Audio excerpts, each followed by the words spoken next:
go home safe from this one, so I appreciate everybody's effort. Do a quick AAR, then we're gonna get everybody out of here so we can get dinner.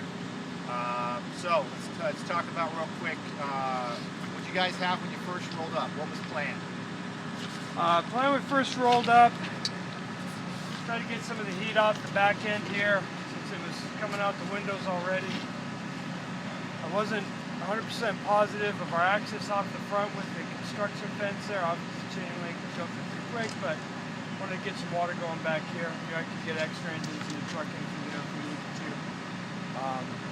Once we had a line in place here, started to work on this. The goal then was to get the front doors open, start getting the third hand line going in there. Try to see what we can do to hold it in place so it didn't spread through the rest of the building. So just so I'm clear, the plan was, in your mind, let's take some of the heat out of it and then put somebody in the alpha side and detain any kind of movement from Charlie to alpha, okay? I could have done a little better on my size up, getting a little more info out that was, particularly after I got around and got a quick lap, that was what I wanted to do.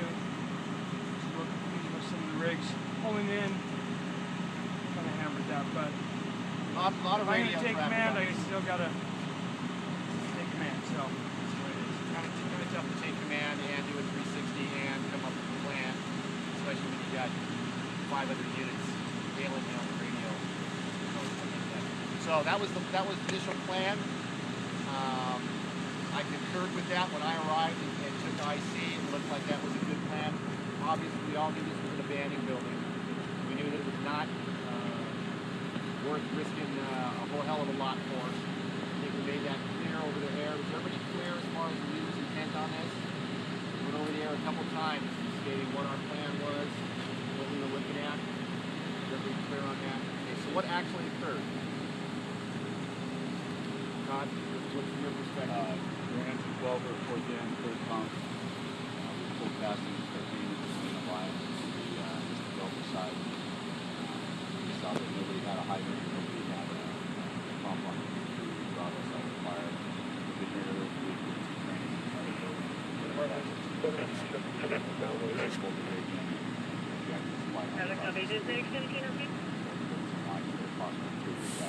They're going to handle it. Made contact with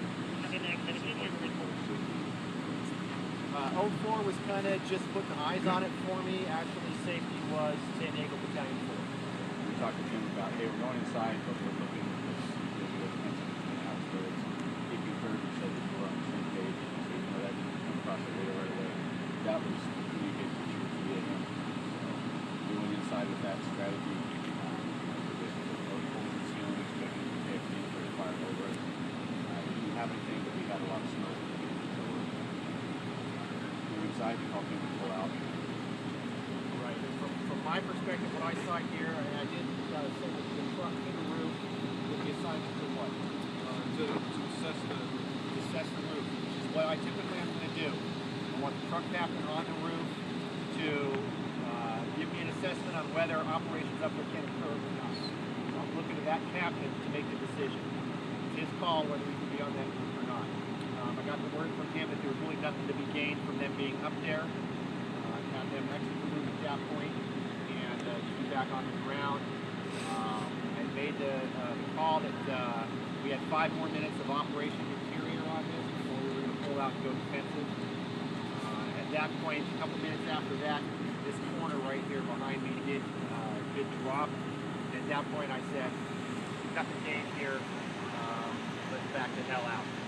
So the word came to get everybody out, and we conducted a PAR. A little bit delayed trying to get that PAR accomplished, so I want to encourage everybody, once there's a change in operation or something like that, keep an ear on your radio. There's information flow that you're going to need to come back and forth. A PAR being the most important one of those, but I want to make sure everybody's on the same page and situation awareness is up. So you as a firefighter are hearing me hail your captain and it's not being answered. Okay. Try and get that information flow as well. Anything from 13? We were second in, and luckily 12 pulled around us. We went line left. Brian had taken icy, so I tried to take it, but he kept it. So And I did hear that. we ended up pulling the Minuteman backside here with bundles, and then we stretched around to go interior, and we were one stick away from getting there.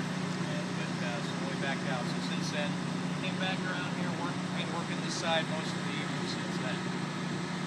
Once we got eyes inside, we found there was nothing to be gained by staying in there. But we could still safely work in the unburned portion. We changed from a designator of fire attack to divisioning this off in the Alpha, Bravo, Charlie, and Delta side. Right off the bat, you guys, I think it was Brian designated the Alpha side as the street side. That did go out over the air, and it's very good to make sure everybody's on the same page on what the sides are, so that was good. Anything you think we can improve on? What with operationally not as good as we could have done? Anything on anybody's? And feel free to speak up from any range. This is not just the company officer's talking. Yes, sir. Staging. Coming in stage a bit longer and let the plan unfold maybe a bit more. We all get excited. We all kind of cram into the seat. And the plan gets made for us before we make the plan sometimes. We get clogged up. So it's hard. I will pull the tape on this, and I'll let you guys listen to the first 10 minutes and listen to the amount of radio traffic. You all pretty much hear one radio.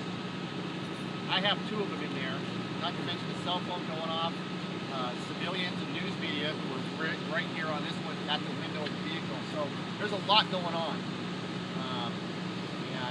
Once you recognize that, you'll understand that sometimes, like Chris said, radio discipline is a big help to the incident commander. I did have to tell some resources, shut up. I hear you, I know where you are, we're talking. Everybody wants to go to work.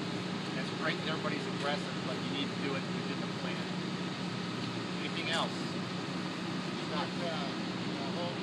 Right now, currently at 281 sitting on scene. And there was a lot of radio traffic that was actually 12, referring to 11. Brandon and I were on this side, either going to call me, So we have engine 12 who's in a reserve, and the reserve is marked as engine 11, and that was causing some confusion. So we'll definitely put that on a list to take a look at, because that is a problem, absolutely. Especially when we have resources that are not from HFR, we may not recognize that fact. So thanks for bringing that up.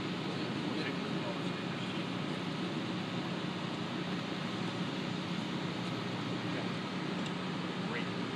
Anything else? I know for me, one of the one of the constructive criticisms is talking too fast, but I know that sometimes like now, I have to slow down. I know Brian. I'm trying, Brian, you're in the wrong spot. Brian, no, it's over here, it's here. And then I see Brian pop out. You know, Brian, okay, Brian knows what he's doing. Brian's over there. So maybe give guys a chance to get their plan in place before him. And no, you're doing it wrong. There's a better way. Because I saw Brian pulling over there. And from our perspective, we had fire blowing out here. And I'm thinking, no, you've got this driveway open. This is the way. So maybe give him a chance to formulate his plan and get in place before I start yapping. Oh, really? I've been trying to get new scenes It's less is more. You guys are trying to talk to each other and me. You've got a breathing apparatus. So short sentences, right? I always say sound like Tarzan, right? Talk like Tarzan. Short sentences, easy to understand. You can ask and answer yes or no questions. That makes it a lot easier. At one point, somebody was trying to give me a description, and my response back was, I didn't hear a word you just said over the last 15 seconds. You know what you're saying, it sounds good to you, it sounds perfectly readable, I can't hear a thing. So, short sentences.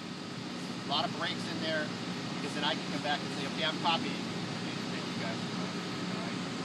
All in all, good operation. The fire went out. We had a very positive thing that happened inside. All things were defensive. Nobody questioned it. Nobody paused. Just did the job. That kind of stuff. I think everybody was on that same page. And that goes back to leader's intent, right? You know what the plan was. You know the reason that decision was made. Okay, if you're working in a vacuum and all you know is your little piece, you don't understand what's going on at exterior of that, then you're going to have more of a tendency to want to question why the hell is that going on. Okay, with everybody on the same page, by making the announcements over the air of what the strategy is, what the leader's intent is, when something goes sideways, you understand. And I always try and keep that visual going for those guys on the interior, because I know they can't see. Because I can't see inside.